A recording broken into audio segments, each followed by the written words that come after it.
why don't you vet these coaches better than you are? I just don't understand it. I think people just think, if they're a strength coach, it's going to be good and it's strength training and it's going to help. But if it's the wrong person, it can be negligent. I mean, even doctors Mhm. do malpractice.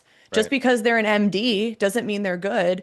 Just because you go to a plastic surgeon doesn't mean you're not going to get botched. Not following people for the hype or how cool their social media looks, or, another parent's training with this trainer and it looks cool and it's boosting my ego as a parent because I can post cool videos of the training. So, inside secret for everybody, Eric and I will trade videos that we see that end up in our own feeds just to say, "Oh, look at this one." I would So say bad. literally out of every 10 videos we trade, one, we're like, I love this, right? I love what's happening in this video. The other nine, and typically, like, I'll write back to you, I hate the mechanics I'm seeing on the landings, right? It's some fancy, like, I'm going to jump over six different things in eight different directions, and that young athlete can't nail one landing, and the last landing is the worst. Like, back the truck up and work on landing skills and then layer it back in. That's development.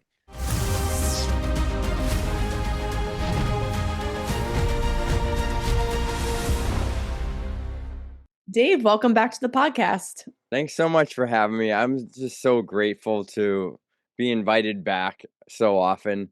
I love your podcast, what you're doing, not for just for the sport of soccer, but the kids and the parents and even the coaches that you serve through this platform. And so I think it's like it's one of the best out there. So whenever I'm invited on, I'm like, yes, thank you. I'm just so happy to be here. Thanks.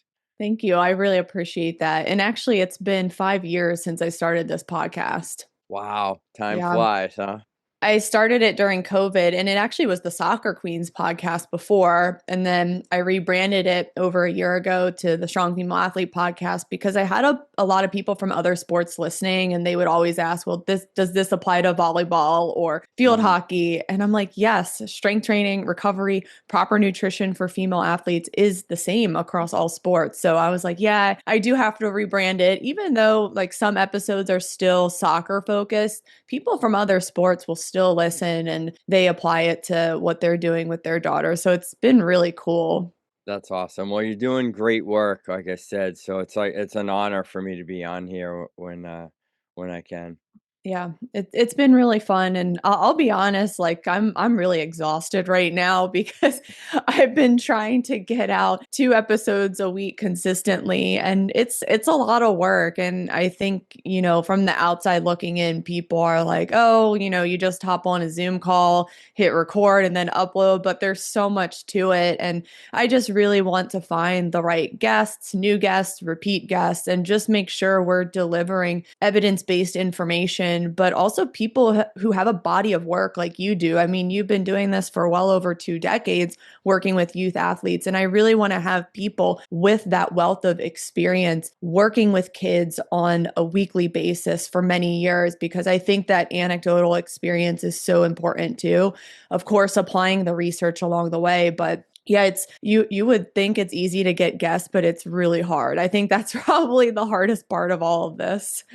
Yeah, and to that point, you've talked about this, we both have many times. It's difficult to get guests that have actual in the trenches experience and education behind them versus influencers. Like if you just wanted influencers, you'd have a waiting list, I'm sure. I get pitched almost weekly. I'll have people message me wanting to come on my podcast, but I'll look at their profile and I'm like, oh, they just came out with a book and they're on a Yeah, book tour and they want to promote yeah. their book. I have had a few people where I actually do like them and they are selling a book, but it's been maybe like once or twice a year where I'll have these people on and I actually like their work. But Mhm. for the most part, I'm saying no because I'm just very picky with who comes on, and I have to really like the message. It has to resonate with what the universal theme of this show is, and it's just really Right. teaching our young athletes the basics and being consistent with proper strength training, evidence-based strength training, proper nutrition, recovery, which I know we're going to talk a lot about today. And I also want to have people on who understand child development and Hmm. growth and maturation and what girls are going through in the preteen years and the teen years and all the things that happen in puberty and how that impacts performance. And it's hard to find people who understand those things. Yeah, but again, like if for parents that are watching this, if you get on Instagram, I'll just use that social media platform as example A. Once the algorithm is wrapped around your profile, you'll get flooded with people who are so-called experts in, soccer development, skills training. And if you do any research, you'll find that A, they have no experience. They have, their education has nothing to do with long-term player development or human development or strength and conditioning or exercise phys or anything that would lend itself to them actually being someone you should get information from. So again, that leads me back. I'm going to circle back around to you. It's really important that people that have a platform, and I'm so happy that you have grown, like your reach is continually growing, because as an industry, sometimes it feels like we're swimming upstream, or paddling upstream against the tide because there are so many, even fake accounts out there that are AI driven now, that because you can just tell AI, hey, make me a post about how to train young soccer players. So I mean, this could be a whole podcast in itself. Yeah, I mean, we can talk about it a little bit. I think social media, it is a double-edged sword. I mean, there's good things from it, there's bad things from it, and people just have to really use critical thinking and just do their research. And, my husband always makes fun of me because he knows I hate the word influencer. He's like, "You're an influencer, Erica." And I'm like, "No, I'm not. I consider myself an educator.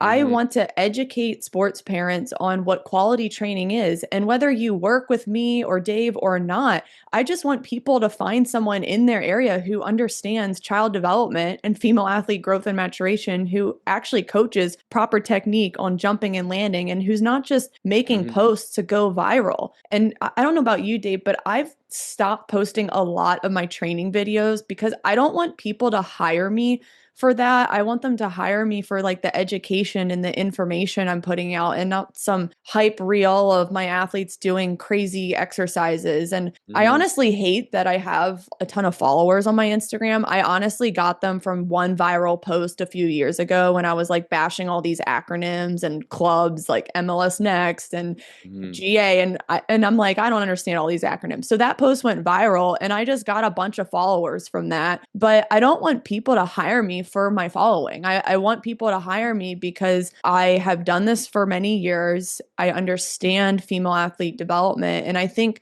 parents need to look for those coaches in their area and not how many followers they have or how crazy their reels are of their athletes working out. I think that's where it gets really dangerous because social media can really lie about these things. Yeah, that's a great point because I think the perception is, I know it is with kids, if someone has a lot of followers, they must be great. They must be good at what they do. For parents watching this, because one of the things I love about your podcast, which is a precursor to what I'm going to say, I think every podcast that I've ever watched of yours or I've been a part of, people could walk away with something they could use like today, right? There's practical information. It's not just conceptual, it's not just philosophical, it's not just even evidence based, like do this, not this, or don't do this, do this. Through more direct experience, and it's hey, this is practical. So here's my first practical tip for especially parents, but even kids. When you get on, when you see someone's profile that does what Erica and I do, or any of our guests, you only have to scroll a little bit onto their feed to see who they're training, right? And if they're working with, if you're a 14-year-old female soccer player, if that's what you see, then dig a little bit further to see who they are, what their education is, because that also doesn't tell the whole story. But when you look at their profile, and you scroll down maybe 2 or 3 levels, and then you still go a little bit more, 4 or 5 levels, and it's all, 25 to 40-year-old males that are looking for physique training, and maybe interspersed in there is one, image or one highlight reel, as you said, working with, some young soccer players. I'm sorry, that's not your person. And that will probably get me in trouble. Some people will probably comment on this podcast when it comes out, like, you can't downplay me because I do train. Well, don't portray yourself as an expert, right? And, I've been in the game long enough to train a lot of different populations over like last 25 years. It's been specifically young athletes. Yeah, when I first started out, I was training, people that want to do bodybuilding shows. I was a young personal trainer back in the early 90s. So, yeah, it goes back that Those were the long. days. Yeah, those were the days. However, that's not what you're going to see, not what I talk about, not what I study, not what I write about, not anything. I'm not trying to portray myself as someone who trains that population anymore, right? It's who are you portraying yourself to be? It doesn't mean that you're qualified to train young athletes. You might be the greatest general pop personal trainer, but it doesn't necessarily qualify you to train prepubescent male or female athlete that's going through all these normal growth and developmental stages of life and trying to navigate, say, club soccer. Well, coaching kids is a totally different ball game. It's Mhm. its own specialty and craft, and it's like similar to hiring your doctor for your child. You wouldn't send your child to an internal medicine doctor who only works with senior citizens. You're going to go to a Right. pediatrician and a specialist. One thing I see a lot is parents hiring trainers who are NFL strength coaches or they Mhm. work with military guys. And I'm like, why are you sending your 13-year-old daughter to work with this person? They're not a specialist in 13-year-old girls. You Right. you wouldn't do that with your doctor. It's so bizarre that speed training is its own world and parents are willing to send their kid to whoever. Hey guys, just want to take a quick moment to shout out our sponsor, Simply Faster, and one of my favorite speed timing systems from them, the Free Lap. I use it for my own sprint training as well as for my athletes, and they love it. It's super easy to set up, you can take it to the field on your own, and you can get accurate speed times to track your progress. Check the Free Lap link in the caption below to start adding timing into your speed sessions. If you know me, you know I love my Free Lap. If you're serious about speed, it's time to start timing. I love that analogy, that example of a doctor. And for me, in my mind, what makes it worse, right, is we're not going to see a doctor 2 to 3 times a week for the next 12 weeks to a year in and year out. The influence of a strength and conditioning coach on a young athlete is immense. It's critical to their overall human development. Before we got on, we were talking about playing outside versus what kids do now for exercise. And that's why that statement is true in terms of performance coaches, strength and conditioning coaches, personal trainers, however we want to frame, what we do or what label we put on it. We are needed now. When I first got in the game a long time ago, I was ancillary. Like, I was a supplement to what they were already doing because they were so good, they needed more, right? They were so good. They were the best kid in their town. Way back then, we didn't have club yet. We had ODP, but like they were so good, they needed more. And they also needed to meet new demands of competition, higher demands of competition. Now we are really their only form of exercise. And I say we, meaning definitely myself. I've seen this for so long. And I've had parents say, like, they don't even really do anything in PE. Like, outside of that, you're their only exercise. And if it is an athlete that plays club soccer, I'm the only form of general athleticism and physical literacy, physical education for that child. And that's the difference. It's not as easy as I've worked out my whole life, so I got a personal trainer certification, and I really love working with kids. I was a soccer player. I'm going to start working with club soccer players. It's a very slippery slope to go down. So the decision. And the thing is, you can find us. I know with my kids, even if it was a doctor, I'm looking for the best specialist I could find if my child had a certain disorder or issue that was especially outside the norm of a general practitioner, their pediatrician. I would search and find and really look at who this person is. And they have to do the same when it comes to hiring someone like us. Yeah, like you said, it's almost more important with a strength and conditioning coach because these kids are spending more time with the coach. And I know we've talked about in the past that strength training has risks with it. And if it's Yeah. not taught properly, it's not dosed properly with the right sets and reps and volume, it's not progressed properly with the right weight that they're lifting, or kids aren't being taught jumping and landing mechanics, which is a big issue on social media. I see the worst form on a lot of these box jumps and hurdle hops. It's just a disaster. And Hmm. these kids are just developing these compensations. And that's why we start to see in those high school years girls tearing ACLs or getting meniscus tears because of that piss poor training during ages 11 to 14 when they needed quality training the most during the Hmm. growth spurt. I keep saying I can't be quiet about this anymore because these kids are in these coaches' care. Your child's body is under someone's care. So why don't you vet these coaches better than you are? I just don't understand it. I think people just think, if they're a strength coach, it's going to be good and it's strength training and it's going to help. But if it's the wrong person, it can be negligent. I mean, even Hmm. doctors do malpractice. Just Right. because they're an MD doesn't mean they're good. Just because you go to a plastic surgeon doesn't mean you're not going to get botched. It's the Right. same. There's bad eggs in every industry, and parents have to vet these strength coaches way better than they are and not following people for the hype or how cool their social media looks, or, another parent's training with this trainer and it looks cool and it's boosting my ego as a parent because I can post cool videos of the training. Hmm. It's a problem, Dave, and it really fires me up, clearly.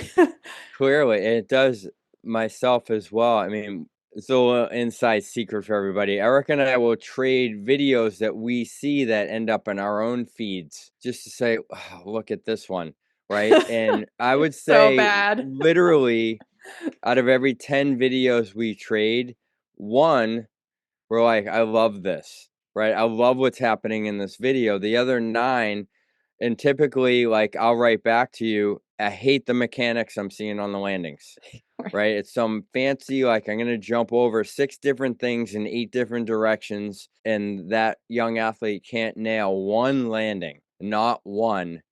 And the last landing is the worst. So, what's happening is a reinforcement of bad landing skills. Back the truck up and work on landing skills and then layer it back in. That's development. That's progression. And it's not linear. It depends on where she is on that day, that week, that month, that year, right? Sometimes it looks like you're going backwards and you have to like reestablish better mechanics. And then, okay, we got it. Yeah, let's see how far we can progress today. It's not about getting fast and fancy as soon as you can. It's about slow and safe, and build on it. My athletes in the very beginning of training with me, when they're training ages like 0, because they're not used to how I operate, they almost, I can sense when they start to get a little frustrated because they're like, I feel like this is easy for me. But we need to have the discipline of mastery through habits, and that takes time. Just because you nail one box jump landing or one depth jump landing doesn't mean you've mastered it. Okay. Your brain recognized it and said, hey, that felt better than the other one did, right? I've improved. But now that's where the repetition comes in. But it takes someone that knows what they're doing. As I say, repetition, my mind, because of our conversation, Erica, goes right to how much volume is an issue. Like, it doesn't mean we're doing 150 box jumps today because, oh, we had a good landing. There's a limit to everything we do, whether it's strength training, plyos. That's the other thing. And this is going to be, it's going on another tangent. But if I see another post that says, do these 3 plyos or the best 3 plyos for soccer, and they're not plyometrics. They're not by definition a plyometric exercise at all. You're not even on the same planet. But to finish my last point, yeah, you see, there's all these little intricacies, but we have to get the basics down first. You drill those basics over time, so they're so habitual that that movement pattern is ingrained in their brains. So it's pretty much automatic every single time.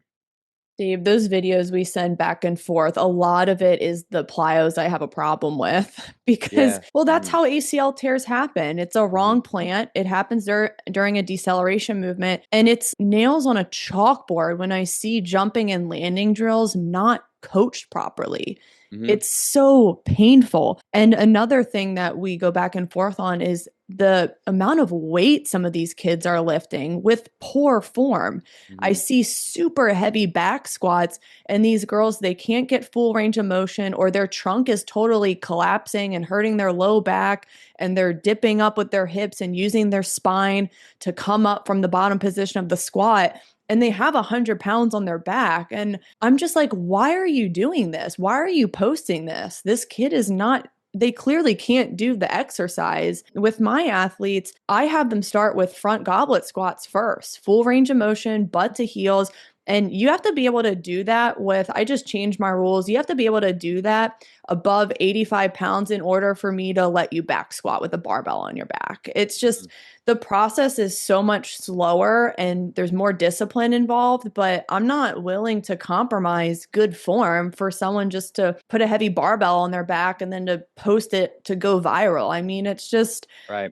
I hate it so much. And then you also touched on the posts that say, oh, well, 3 exercises to help with ACL tears. And this is a practical solution for parents. Please ignore those posts because you don't know if that applies to your daughter. What's her chronological age? What's her training age? Is she going through her growth spurt? Does she have an injury history? How tall is she? What are her body biomechanics? Are these exercises appropriate for her? That's why I stopped posting a lot of my training videos, because I don't want people to take those and start doing them with their 12-year-old girl. I'm going to program different progressions for everyone. And I always have to look at the athlete in front of me, whether they're working with me in my gym or remotely and sharing their videos. I look at the athlete in front of me and give them exercise selection based on what's going on.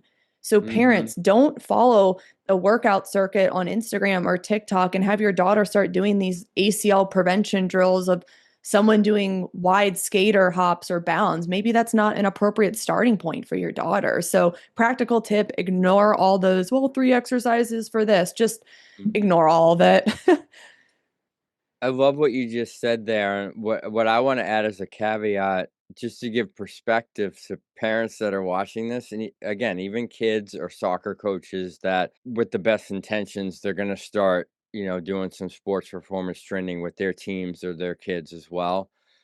If you were to take, let's just say, the goblet squat, and Erica or myself, for a lot of the guests, pretty much every guest that she has had on, was going to teach that squat to new strength coaches, that's an hour just on that exercise, minimal, just in terms of the mechanics of it, how to teach it, how to cue it, what could go wrong, what potential things you might need to address to make that squat better that have nothing to do with the squat.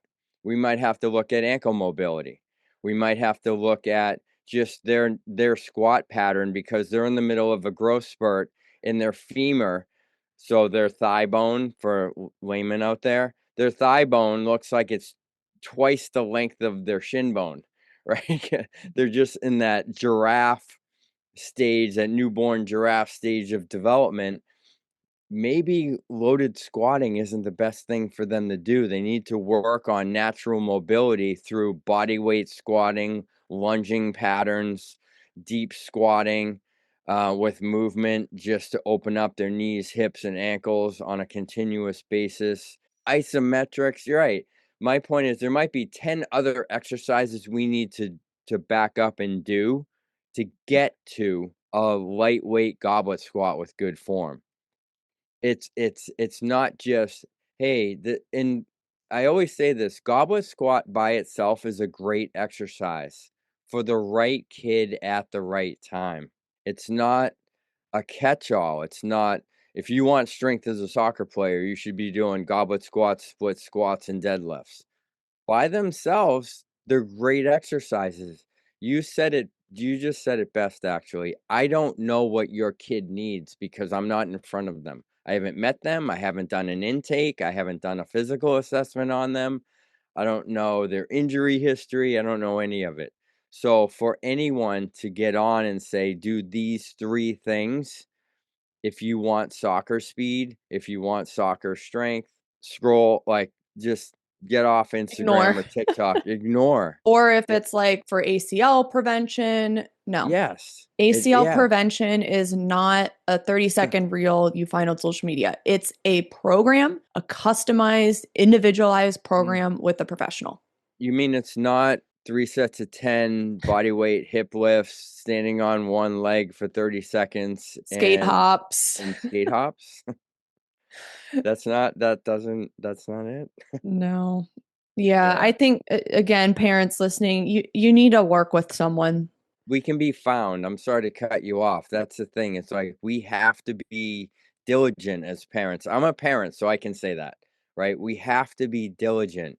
I'm sure you were diligent to a point, at least, when you picked the club that your daughter's playing for right now, right? If her doctor wasn't giving her the care that she needed, Mama Bear would come out, right? And there would be changes made immediately. If your child is working with any adult 2 to 3 times a week on a consistent basis, year in and year out, they need to be the right person. And Erica, we've just been talking about the physical elements of it. We haven't even, we literally don't have time to talk on the emotional and mental ramifications of not working with the right person. I have an idea. Let's give the parents listening people we recommend across the country. That's a great idea. So, yeah, because I get messages all the time, hey, who do you know in this area? And now that I have you on, Dave, you can give a bunch of people you know, and I'll give a bunch of people I know. And I'm sure we're going to mention the same people. So if we can, let's try and cover as many states and cities as possible of people we know who have worked with youth athletes for many years, who preach long-term development, who coach these movements properly, who are certified and insured. These are important things, parents, because not every strength coach is certified or insured, which is crazy. But do you want to do this, Dave? I think this will be a good practical solution for everyone. I could definitely do it. I could tell you this, if we're going to go live right now with it, my brain will need to go to my database at some point, and we could put it in the show notes. Yes. And, I have a lot more contacts in the Northeast, but, again, as you're talking, I'm like, well, definitely this guy, definitely this person, definitely this person. So like New York, New Jersey, obviously Massachusetts, we have some great ones, excluding myself. I mean, one of the best strength coaches in the world is in Massachusetts, north of Boston, Mike Boyle. I think to put that in the show notes especially would be huge. So Massachusetts, there's you, Mike Boyle, Tony Gentilcore is there. I think Tony's worked with a lot of athletes, but he also does Gen Pop as well. Mike Robertson, he's in Indiana, right? Yep. And then I know a really good strength coach and also return to play coach in Pennsylvania, Coach Joe Hose. Very good reputation. And then another strength coach and very knowledgeable on ACL is Zach Woodward. He's in Denver, Colorado, I believe. And then a few others in Tennessee, Cody Hughes and Brian Kula just opened up a huge facility, and they've been in youth athlete development. They also work with college and pro athletes. So everyone on the development spectrum, and they've been doing it for over 3 decades combined. So I'm trying to think of any others. Brendan Thompson's in, I think, St. Louis, Missouri, really good speed coach, but also a physical therapy background. Let me pull up my Twitter. I'll go Lee Taft, also in Indiana. Lee Taft is now in Florida. Oh, he moved again. Oh, that's He's right. Yeah, in, Lee Taft is in Florida. I believe he's closer to Naples. So yeah, we've had Okay. Lee Taft on. Yeah. Let me look at my feed here. Where is Joe? Joe Aratari in Yeah. Rochester, New York. Yeah. So that's more upstate. If you're in the like New York City area, so just east of the city in Westchester County down in through Queens, Brian Harrington is your guy. He is unbelievable. And he's got some household name clients that he has worked with, like soccer players, female soccer players on this current US roster that you'd be like, oh my God, he trained her since she was little. Wow. So like he knows long-term athletic development. Joel Smith in Yep. Cincinnati, Ohio. Mm-hmm. He's been on the podcast. And then who? I mean, Oh, Mark Hoover. He's in North Florida near Mark's great. Tallahassee. Yeah. Yep. Uh, Mallory Henderlong, Auburn. I think she takes remote athletes, even though she's at mhm, Auburn women's soccer full time. yeah. New Jersey area. I think he's near Tinton Falls. Bobby Smith, ripped training, RYPT, unbelievable. Yes. He'll start like middle school ages through, I mean, the D1 athletes that come out of that facility is Yeah. insane. And it's not, to me, I shouldn't say that because, right, because the thought is, oh, if my kid goes there, they're going to be D1. No, I'm just saying that he knows what he's doing. Yep. And I would say Austin Jochum in St. Paul, Minnesota. Hmm. He's really good. He does some like really creative stuff with his athletes. It's a lot of play based, but he does general strength training, but he does such a good job of incorporating that play even with his pro athletes. So they'll do like tug Yeah. of war and all these like crazy tag games. He's Yeah. very creative, like different handstand competitions. Oh, Jeremy Frisch. Duh. Where's he located again? Yeah, I he's in forget. Massachusetts. He's like Yeah. Central Mass. Okay. Now you got me searching for guys because Yeah, I we're have just to trying to help remember everyone here. I'm on my Twitter. Let's see. where they are. I want to give you guys someone. Robert Dos Remedios, California. I was going to ask you about a California because I get so many California questions and I'm like, "Oh, I don't know if I know Yeah. anyone." Yeah. So if you're in Cali out that way, I think he's more Northern California. He's unbelievable. Yeah. I mean, these are the people that we learned from. Yeah, these are the people whose certifications and courses we've taken over the years and they're industry leaders and they have the body of work. They've worked with thousands of young athletes, college athletes, pro athletes and now Mhm. they're teachers to us strength coaches. So, I think that's important too. And guys, it's about networking. Like I just mentioned, uh, we call him Dos, Robert Dos Remedios out in California. If you're in Southern Cal, he might know someone in Southern Cal, right? So Yeah. it's Yeah. just like everything else. It's networking. When we were looking for me personally to potentially change clubs, immediately beyond who I already knew, I started networking and asking questions.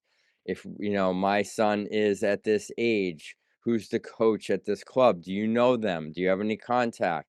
Do you have any background on them? Oh, you know them? What's your take? Are they are they good? Are they bad? Like what's good about them? What's bad about them? It takes networking. Yep. What's interesting is I don't think there's anything specific for this, and this is just you and I talking here. I know for personal trainers, there's websites you can go and like you search your area and it comes up with what trainers can put their profiles on it, right? It's like Psychology Today, I think it's called. You go in there and you can find a licensed therapist in your area, and it gives you their background. You can contact them. I don't know that there's an outlet like that for qualified strength and conditioning professionals and or sports performance trainers. There should be. We should make one. There you go. I also want to recommend Carmen Bott. She's in Mm, Vancouver, Canada. I learned from her. She's one of the best in my mm-hmm, opinion.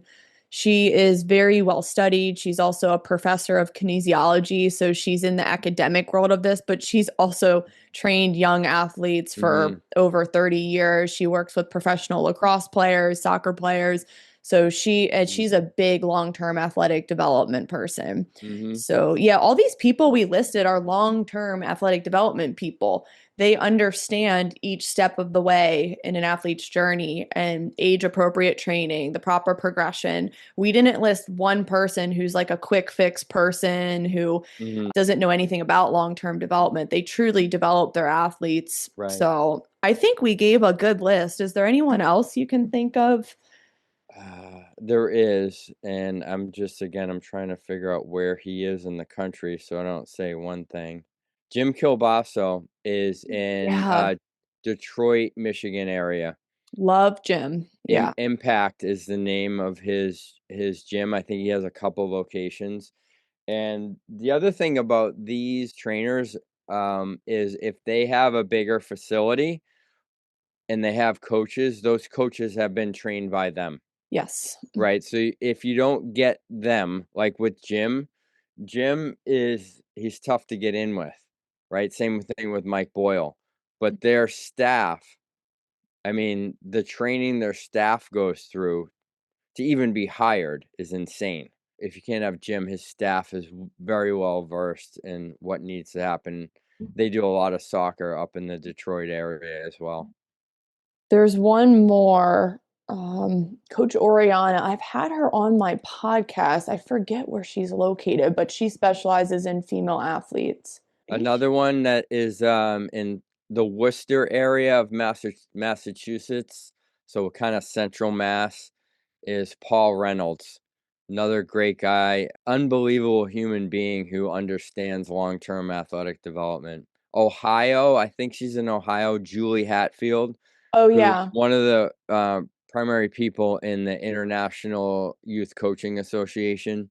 That's an educational company for people like Erica and I that we've both done work for in the past.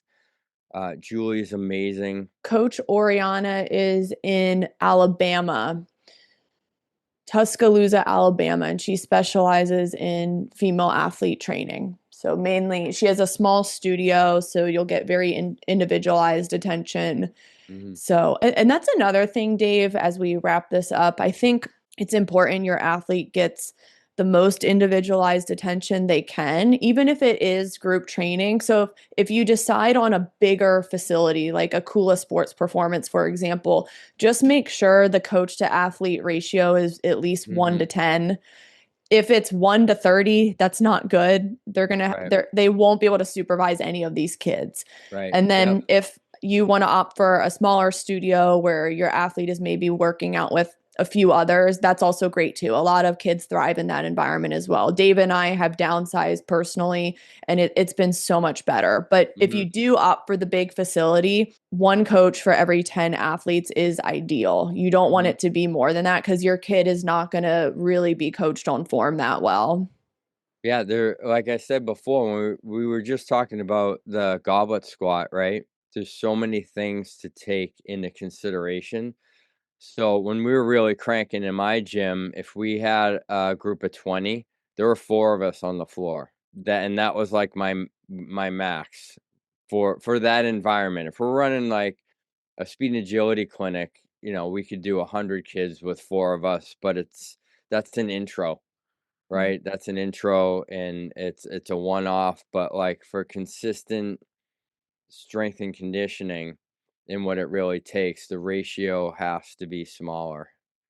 Yeah, I think for the strength training, you need to have more of that attention and eyes on the athletes. But like you said, Mhm. for like speed and agility sessions, the groups can be a little bit larger because it's Mhm. not a super risky activity where we're Mhm. too worried about like technique on a heavy lift. Right. So I still keep my speed and agility pretty small. I do one of me for every 10 athletes. And if I go beyond that, I'll add a second group. Yeah, I think it's important that you don't have just like one coach for such a high volume of kids because you're not going to get that true coaching and technique going on. Yeah, and the coaching. right? How many touch points can a coach have with 50 kids as opposed to 4 or 6, where, it's I always, it's like you're a chicken with your head cut off, but it's purposeful. It's like scanning on the soccer field. It's like, what's Erica doing? What's Julie doing? What's Maddie doing? And it's the touch points. Erica, great job looking at you in the eyes. Okay, next time, let's just keep that chin up a little bit more on your goblet squats. Okay, next, next, next, next. And it's constant, which leads me back to what we have already been talking about, is these videos that we see where these kids are doing things incorrectly, and the trainer's in the shot standing there with their arms crossed, just going, good job, girls. Yeah, good job. Oh, No, great. what's And good we're like, about good this? job. No, and I'm sorry, but I could hire anybody to stand there and just say, good job. Right. Right. That's not coaching. A coach gets in there. And if a set is going sideways, you've done this, I know. If something's wrong, okay, hold up, hold up, hold up. Like, we're not waiting for that set to be finished to then correct it. If it's poor, if it's unsafe, we can stop, reestablish, and then restart. That's coaching. The crazy thing is not everyone's doing that, which is, again, parents, you really need to pay attention to this stuff. If you see something Mhm. on Instagram and the kid's form is not balanced, that maybe she's wobbling or falling forward, and you see the coach standing there, oh, yeah, good job. I've seen so many good jobs on Instagram, and I'm just like, what's good about this? Mhm. Well, It's here's insane. another big tell for me, and I know we only have a few minutes left here, but the other thing I look at is I'm looking at the kids in their faces. Are they smiling? Do they look like they're having a good time? Or do they look like they were just forced to do this exercise on camera for this trainer, right? And they don't know what they're doing, right? Are they getting in the car and afterward you say, hey, the parent says, hey, how was your session? They're like, oh, it's all right. Mm. Right? Because in their mind, they're like, yeah, I had to do this new exercise I'd never done before. And they film me doing it. And the rest of it was like, it was okay. Or they getting in the car saying, hey, when's my next session with Erica? Oh, it's Thursday. Did you have fun? Oh my God, it was so fun. What'd you do? I don't even know, but it was so fun. I love her so much. I can't wait to go back. That's coaching. Yeah. I love it. Dave, this was fun. I think we talked about what we didn't really want to talk about, but I like this was really Right, helpful. right. Because I think now the Yeah. parents have a good list of professionals in certain areas that they can Hmm. get into the gym or observe a session or do an evaluation. These are the top people in our industry, guys. These are people Hmm. Dave and I have been mentored by. Hmm. And yeah, and they're still going. They're still coaching in person after being in this for 40 plus years. They're still in the trenches doing things. Yep, So they sure they're are. not above working with a novice 12-year-old kid. They love it. Right. And So, they've worked with some of the highest athletes in the game, and they're still working with young athletes and helping them no matter what level they are. And I think that says a lot about a good coach is they're willing to work with any level and just help and impact, and they're not above working with young kids or lower level athletes.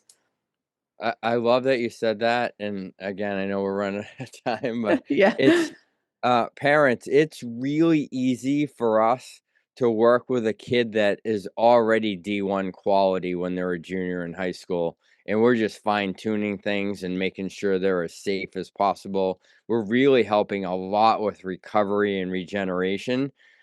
Those kids already have it. We're just trying to get them a 0.5% better from where they are, right?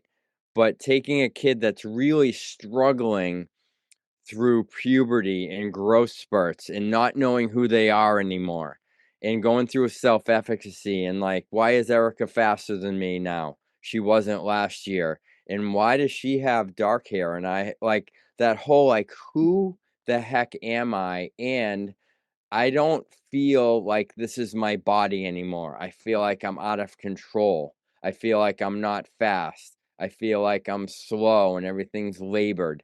They are feeling that. Finding a professional to help through that, those are the true warriors in our field, because that is where the real work is. Like the shirt behind me, that was easy, man. Like whatever I told him to do, he could pretty much do. And it was like he made it look easy. There's a reason why he was professional. Yeah. Right. And those kids are fun. We have those kids in our programs too. But by and large, and we talk about this, that's the top 1%. Most of the kids we see are not the top 1%. Yeah.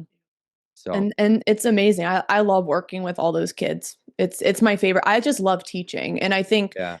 good coaches, they just love the challenge of teaching someone new and who maybe picks up some of these lifts slower, and it's a little bit of a struggle. So Mhm. Dave, I know you have to run. This was so helpful, and I really hope parents, the people we listed, you reach out to them, you hire someone tomorrow. Strength training is so critical, but quality strength training is even more critical. So thanks for listening, guys, and I'll see you next time.